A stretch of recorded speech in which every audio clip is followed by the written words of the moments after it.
people know. The terrible is what is not taught in our churches, right? The Christian churches are finished. And the reason why we're not using the mic anymore is because, of course, the devices of Satan come and they try to take away from the word. They try to shut down the word. But the word cannot be shut down, right? We're going to be out here whether we have a mic, whether we don't have a mic.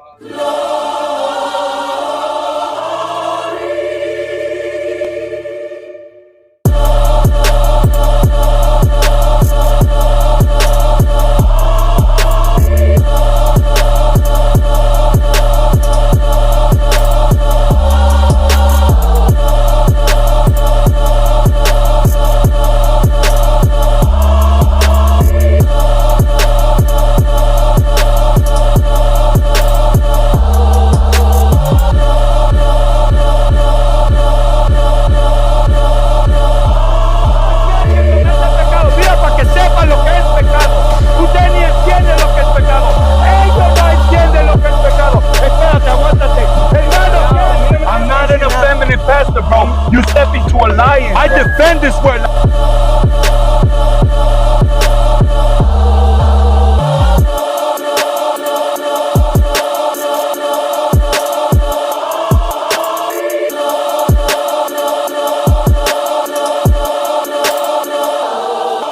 Israel, Shalom Israel. It's your brother Yashar. I'm coming out here to edify the people. I'm coming out here to rebuke. I'm coming out here to give a lesson. I'm coming out here to wake up the sheep. All I've seen today in recording is lost souls, dry bones, people that don't want to hear, have itchy ears. But it's time that you wake up. It's time that you come back to the Most High, your God. Not all these gods out here that have confused you, that have forsaken you into thinking that they're actually here for you, right? Give me Titus 1:13. This is the book of Titus, chapter 1, verse 13. This witness is true. Wherefore, rebuke them sharply, that they may be sound in faith, not giving heed to Jewish fables and commandments of men that turn from the truth. See that? We're out here to rebuke, right? Those that have been given unto Jewish fables, not keeping the commandments, and also keeping the commandments that men tell you to keep, right? So these are the things that we're out here to do, and these are what we're doing in rebuking our people, to have them turn back to what is good, turn back to what is true, which are the Most High's law, statutes, and commandments. Right? You got a precept? Yeah, precept. There's a plethora of scriptures that tell us what to do, right? That instruct us to do things that are good. Anytime we went off in this book to go off and do something contrary to the Most High, what happened? We went into captivity. We went into idolatry. We went into all these wicked things, right? Go ahead, bring that out. This is the book of Romans, chapter 7, verse 12. Wherefore the law is holy, and the commandment holy, and just, and good. See that? The law is holy. What does holy mean? We're holy people, so we're separate. The law is separate from everything else in this world, right? The commandments are holy, which is separate from everything in this world. That's why when you walk in them, people look at you strange, right? People look at us strange as in, what are you doing? What are you keeping? What are you wearing? Why aren't you eating this? Right? Because we are obedient to the Most High, right? We let go of Jewish fables, we let go of commandments of men, and we came back to the Most High, right? So go ahead and give me Matthew 15 and 8. Matthew 15 and 8. Because these are the things that we have to analyze within the scriptures, right? In order for us to be edified and to understand what's actually in this book, we have to examine the book. This is the book of Matthew, chapter 15, verse 8. This people draweth nigh unto me with their mouth, and honoreth me with their lips, but their heart is far from me. You see that? How many times have we came across individuals. Oh, I love the Most High. I love God. I love Jesus. And then when we give them a commandment from the Most High, we give them a commandment from Christ. They say, "Oh, I don't have to do that because Christ died for me." Right? But you love Him, right? So if you love Him, there's something that you should do. Give me 1 John 5:3. 1 John 5:3 explains what most of our people spew out their mouth, which is love. I love God. I love. Right? So let's go ahead and get this. And you tell me if you really love the Most High. This is the book of 1 John, chapter 5 and verse 3.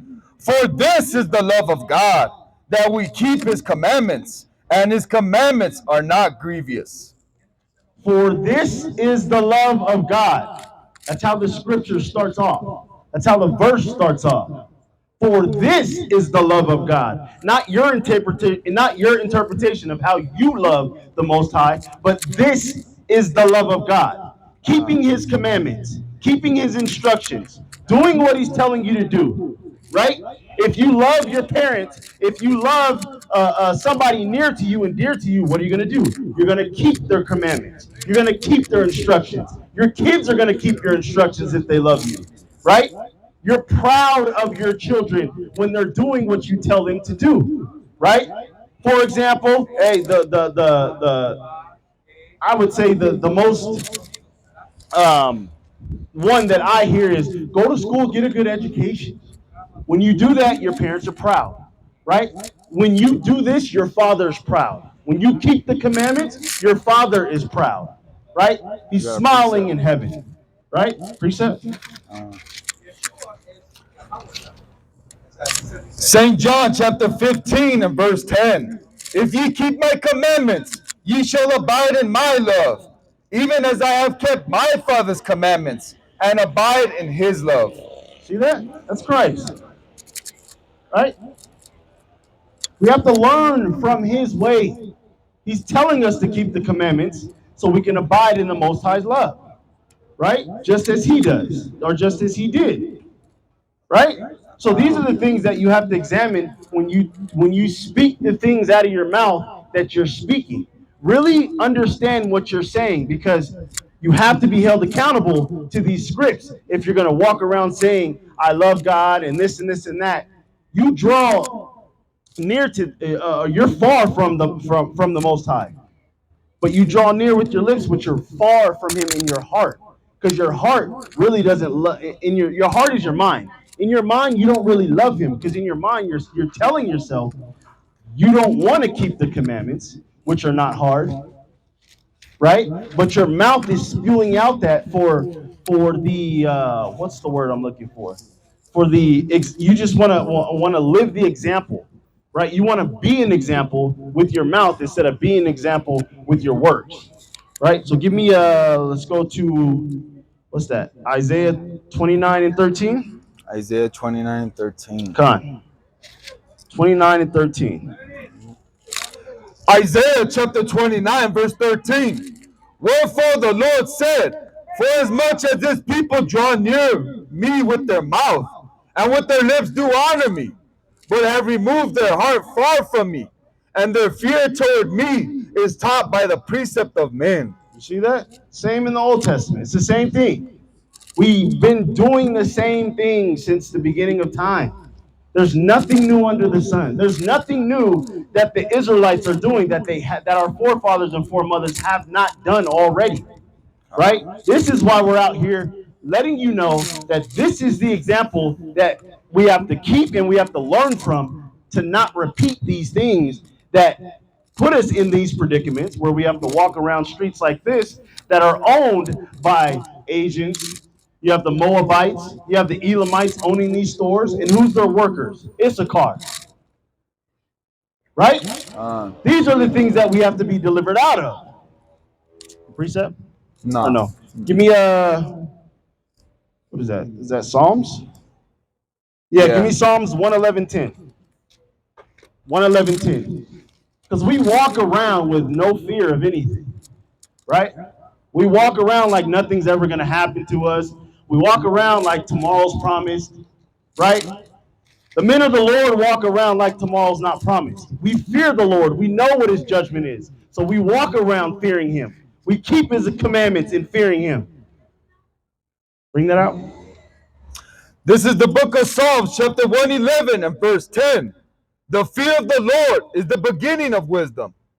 A good understanding have all they that do his commandments. His praise endureth forever. See that? The fear of the Lord is the beginning of wisdom. Right? If you fear the Lord, you're going to do his commandments. You're going to do what he tells you to do. And who has more wisdom than the Most High? Who has more wisdom than the Most High God? Nobody. So when you fear him, you keep his instruction, meaning that you receive his wisdom, knowing how to walk, knowing how to treat your brother, knowing how to walk in your daily lives, treat your wives, treat your kids, right? These are the things that you get when you fear the Most High. You get wisdom, right? Read that second part. Shit. No, you're good. You're good. You sure? I got it. You got it? Yeah. There we go. A good understanding have all they that do his commandments. His praise endureth forever.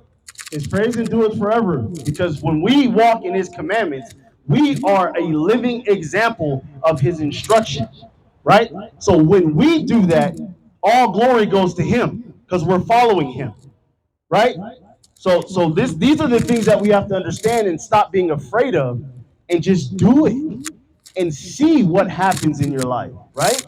Turn away from all the things that you're used to doing, that you were given, that you were told is cool, right? That have only led to destruction for so many people, right? You got a precept? Proverbs chapter 1, verse 20. Wisdom crieth without. She uttereth her voice in the streets. She crieth in the chief place of concourse, in the openings of the gates. In the city she uttereth her word, saying, How long, ye simple ones, will ye love simplicity? And the scorners delight in their scorning, and fools hate knowledge. See that? This is wisdom. Wisdom is known as a woman as a feminine in the Bible, right? It's crying out to you.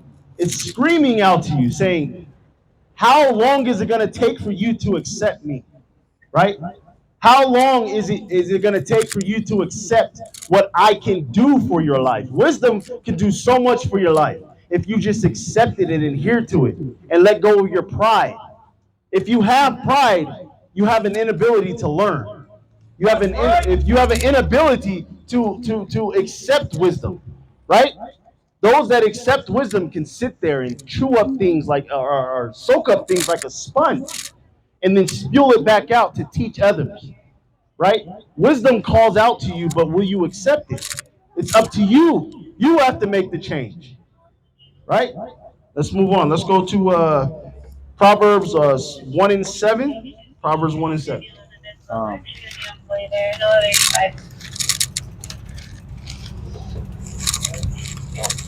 This is the book of Proverbs, chapter 1, verse 7. The fear of the Lord is the beginning of knowledge, but fools despise wisdom and instruction. See that? It says it again. The fear of the Lord is the beginning of you knowing things for what they really are, not the things that were given to you that deceive you. If you fear him, you adhere to his instruction. Right? Read the second part. But fools despise wisdom and instruction. See that? So you're a fool if you come up here every single day and you shun, oh no, that's not right, but you don't have an answer yourself. You're just here to scoff. You're just here to not want to receive any type of information, any type of rebuke, any type of uplifting, right? Those type of individuals you see knowing nothing. They're great at scoffing. They're great at making people laugh because they're the fool. Court gestures, right? But when it comes to knowledge, they have nothing to give. So they're limited, right? You got a precept? Or let's, go ahead. Proverbs chapter 1, verse 5. A wise man will hear and will increase learning, and a man of understanding shall attain unto wise counsels. It's that simple, right? If you're wise, you're going to sit. If you're wise and you don't know something, you will humble down yourself and listen to men of wisdom. You won't speak in a room full of professors. You won't speak in a room full of scientists if you're trying to learn science, right? You're gonna sit there, humble yourself, and soak up everything. Go back, do your research, and then you'll obtain the knowledge, right? That comes with humility, right? Let's move to They'll sit down just to listen to gossip. That's Khan. all. Khan. They'll listen to gossip. They'll adhere and sit down and listen to gossip. But when it comes to knowledge, it's too much for them, right? They get ADD when it comes to knowledge. Oh man, this is too much. I don't even understand. Let's talk about something stupid, Yeah. right? So Proverbs 129. Proverbs 129? Yeah, and then read the 33. Okay. Proverbs 129. Proverbs 129. 29 to 33. All right. This is the book of Proverbs, chapter 1, verse 29. For that they hated knowledge and did not choose the fear of the Lord. They would none of my counsel. They despised all my reproof. See that? So there's a lot of individuals within our nation that hate knowledge. Whenever they hear something that comes from the Bible, we don't have to do that. I don't want to listen to that. They hate it. They hate knowledge. For example, hates knowledge, Hates knowledge, yep. He hates Definition knowledge. of hating knowledge right there. right? He comes and he scoffs and he turns people away. He tries to turn people away from the word. This is what he does every single Saturday. So this is just a living example, right? This is the Most High manifesting what we're talking about, right? Our people and how stiff-necked they are, right? And he already had judgment put on them, and he's still a scoffer. So these are the things that we have to understand. Go ahead, continue to read. He's playing devil's advocate by coming and trying to take away the word. Khan. Right? As the word is being seated, soon Satan come, right? Con. Proverbs chapter 1, verse 31. Therefore shall they eat of the fruit of their own way, and be filled with their own devices. For the turning away of the simple shall slay them, and the prosperity of fools shall destroy them. See that? So how many individuals has he turned away every Saturday, right? That's coming back on him tenfold, right? And he's going to be destroyed for being a fool. It's crazy, like he's always right on cue. Right on cue. Every single week, he's right on cue with something of the Most High. And I give all praises, honor, and glory to the Most High Yahweh for bringing that out, right? Yes, sir. Maybe. So these are things that we have to deal with constantly. So, let's continue with the word. Let's not let anything distract us from the word. Give me Jeremiah 11:10. Pay attention while I get it. Jeremiah 11:10. We got to keep bringing out the word, no matter what, no matter the devices. We have to continue to wake up our people. This is the book of Jeremiah, chapter 11, and verse 10. They are turned back to the iniquities of their forefathers, which refused to hear my words, and they went after other gods to serve them. The house of Israel and the house of Judah have broken my covenant, which I made with their fathers. See that? So it's not a covenant that was made with anybody new. It's still with the Israelites, right? So the Israelites today are the same as the Israelites back in those days, right?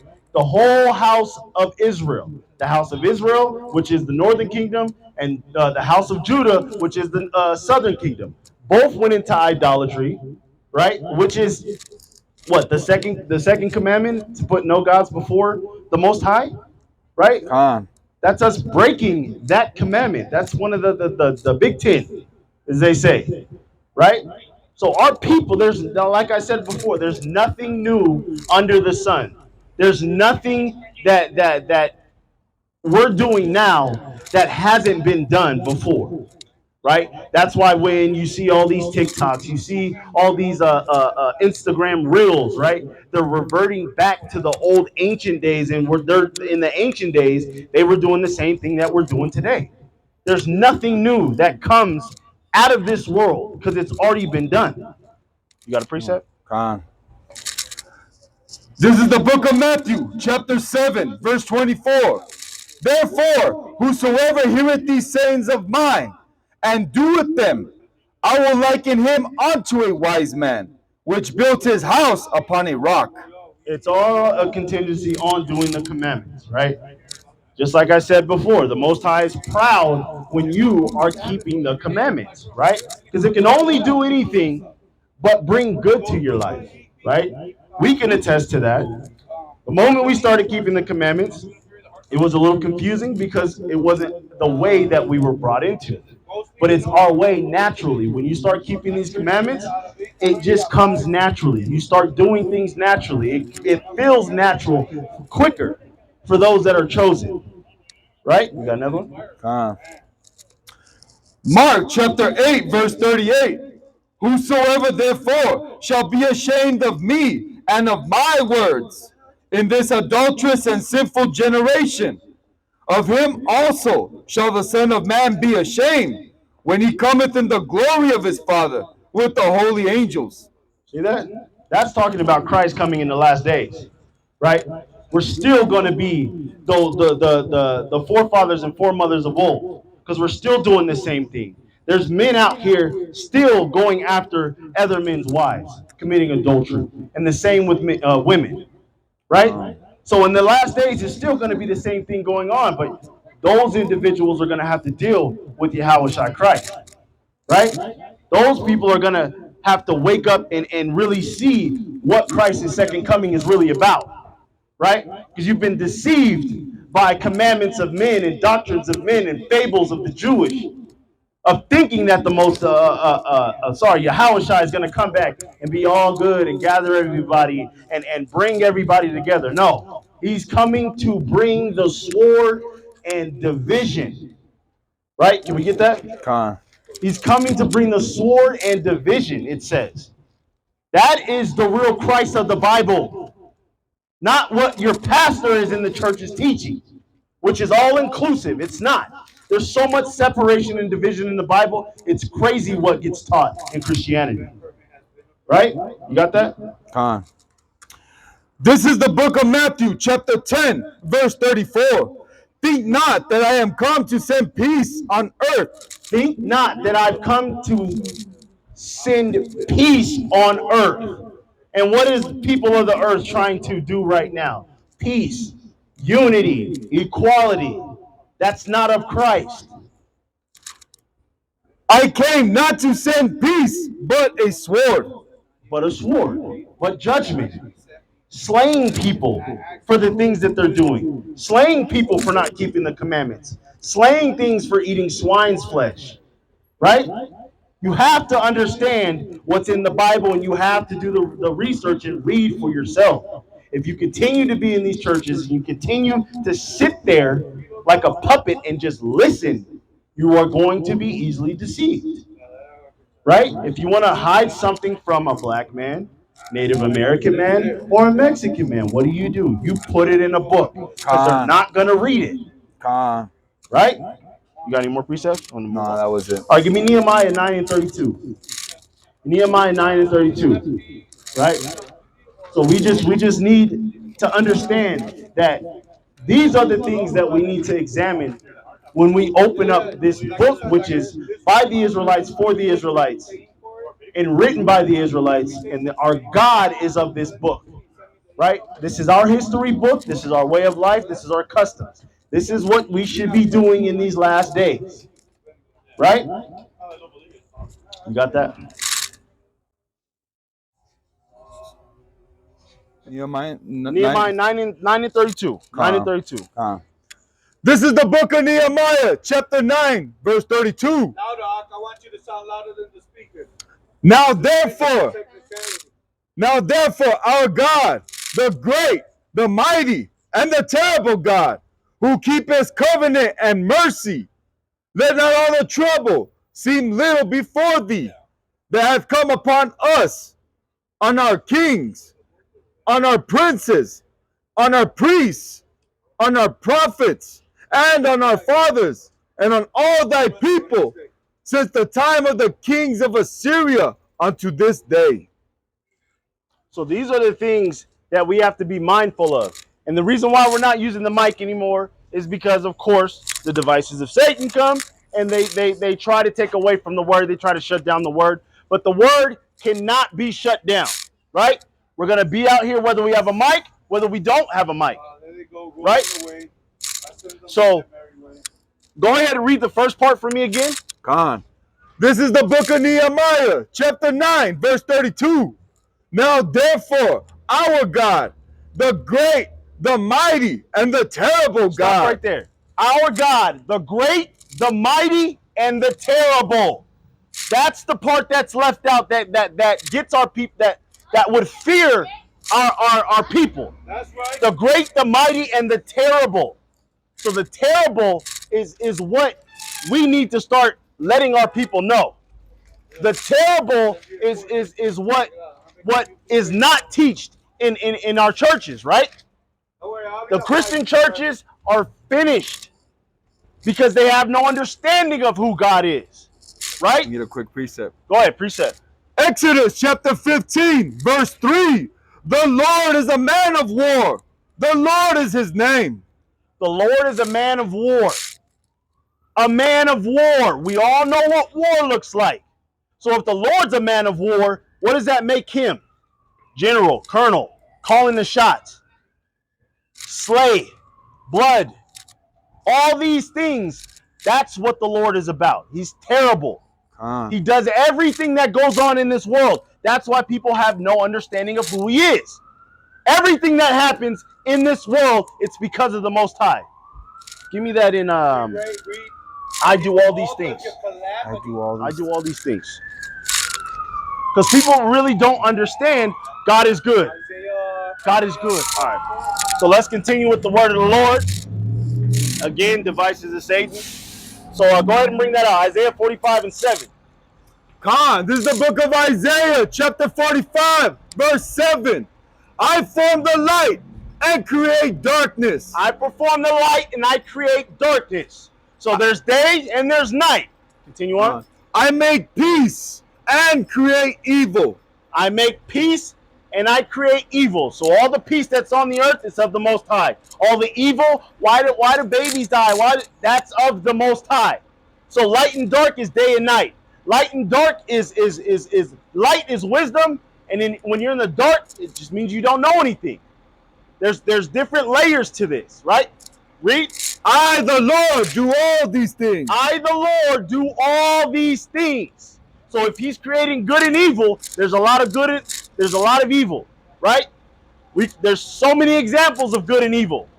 So there's a balance between things, right? The Most High is balanced. A false balance to him is an abomination, right? So you have to understand who the Most High is. You have to understand what he does.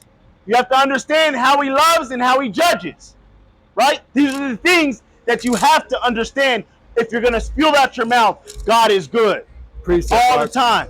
Go ahead, bring it out. This is the book of Amos, chapter 3, verse 6.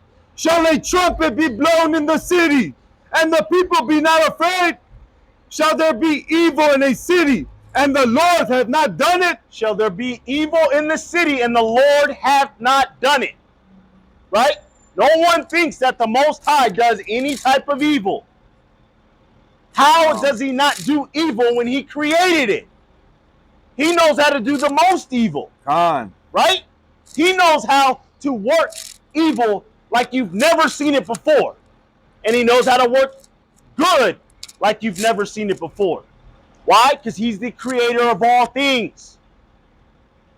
You got any more on that? No, that was it. All right, give me Isaiah 28 and 7. Isaiah 28 and 7. This is the book of Isaiah, chapter 28 and verse 7. But they also have erred through wine, and through strong drink are out of the way. The priest and the prophet have erred through strong drink. They are swallowed up of wine. They are out of the way through strong drink. They err in vision. They stumble in judgment. See that? When you're drunk with wine, you can't make rational decisions, right? So your judgment's off. And this is what our people are just indulged in. They're indulged of wine.